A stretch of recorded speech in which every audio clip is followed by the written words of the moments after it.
CPM നല്ലതുപോലെ തോറ്റതിന് ശേഷം കുറച്ച് നാളായിട്ട് തിരുത്തലും ശൈലി മാറ്റവും ഒക്കെ ആയിട്ട് നിൽക്കുകയാണ്.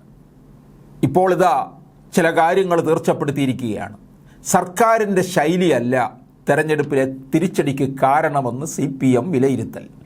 സംസ്ഥാന സർക്കാരിൻ്റെ ക്ഷേമപ്രവർത്തനങ്ങളിൽ നേരിട്ട കാലതാമസമാണ് പരാജയത്തിന് പ്രധാന കാരണമെന്നാണ് CPM സംസ്ഥാന സമിതി യോഗം വിലയിരുത്തുന്നത്. മുഖ്യമന്ത്രിയുടെ ശൈലിക്കെതിരെ ജില്ലാ കമ്മിറ്റികളിൽ നിന്നടക്കം വിമർശനം ഉയർന്നിരുന്നു. എന്നാൽ മുഖ്യമന്ത്രിയുടെ ശൈലിയല്ല പരാജയത്തിന് കാരണമെന്നാണ് വിലയിരുത്തൽ. അതിനാൽ തെറ്റുതിരുത്തൽ നടപടിയിൽ മുഖ്യമന്ത്രിയുടെ ശൈലി മാറ്റം വേണ്ടെന്നാണ് പാർട്ടി തീരുമാനം. ജനങ്ങളുടെ അടിസ്ഥാന പ്രശ്നങ്ങളിൽ നിന്ന് പാർട്ടി അകന്നു.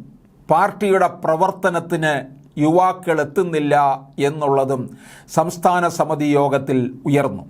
അതിനാൽ പാർട്ടി പ്രവർത്തനങ്ങളിലേക്ക് കൂടുതൽ യുവാക്കളെ ആകർഷിക്കാനുള്ള നടപടി ഉണ്ടാകും. പാർട്ടിയിലേക്ക് യുവാക്കളെ ആകർഷിക്കാൻ താഴെത്തട്ടിൽ കാര്യക്ഷമമായി ഇടപെടൽ ഉണ്ടാകണമെന്നും തിരുത്തൽ മാർഗരേഖയിലുണ്ട്. ഒന്നാം പിണറായി സർക്കാരിൻ്റെ കാലത്താണ് കോവിഡ് പ്രതിസന്ധി ഉണ്ടായത്. എന്നാൽ പ്രതിസന്ധി കാലത്ത് സർക്കാരിൻ്റെ പക്ഷക്കിറ്റ് ജനങ്ങൾക്ക് വലിയ ആശ്വാസമായിരുന്നു. എന്നാൽ രണ്ടാം പിണറായി സർക്കാരിൻ്റെ കാലത്ത് വലിയ ഭരണ നേട്ടങ്ങൾ നിരത്തി സർക്കാർ കേരളീയവും നവകേരള സദസ്സും നടത്തിയെങ്കിലും ജനമാകുന്നു. വികസന നേട്ടങ്ങൾ അവതരിപ്പിച്ചുള്ള നവകേരള യാത്ര ഗുണം ചെയ്തില്ല എന്ന വിലയിരുത്തലും ഉണ്ടായിട്ടുണ്ട്. നവകേരള സദസ്സും കേരളീയവും നടത്തിയിരുന്ന സമയത്ത് സാമൂഹിക ക്ഷേമ പെൻഷൻ ഉൾപ്പെടെയുള്ളവ മുടങ്ങി. ലൈഫ് മിഷനിൽ വീട് കിട്ടിയവർക്ക് പോലും അത് പൂർത്തിയാക്കാൻ ഫണ്ട് കിട്ടുന്നത് വൈകി. സാധാരണക്കാർ ഏറെ ആശ്രയിക്കുന്ന സർക്കാർ ആശുപത്രികളിൽ മരുന്നുകൾ ഉൾപ്പെടെ കിട്ടാതെ ജനം വലഞ്ഞു. തുടങ്ങി നിരവധി കാരണങ്ങൾ ജനങ്ങളിൽ സർക്കാരിനോട് അമർഷമുണ്ടാക്കിയെന്നാണ് CPM വിലയിരുത്തൽ.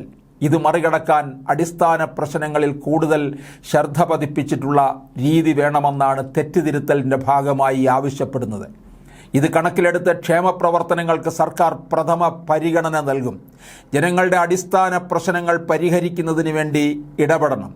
ആശുപത്രികളെ അടക്കം ജനങ്ങളെ ബാധിക്കുന്ന അടിസ്ഥാന സൗകര്യ വികസനത്തിന് ഊന്നൽ നൽകണമെന്നാണ് തിരുത്തൽ നടപടികളുടെ ഭാഗമായി സ്വീകരിക്കേണ്ട നയങ്ങൾ.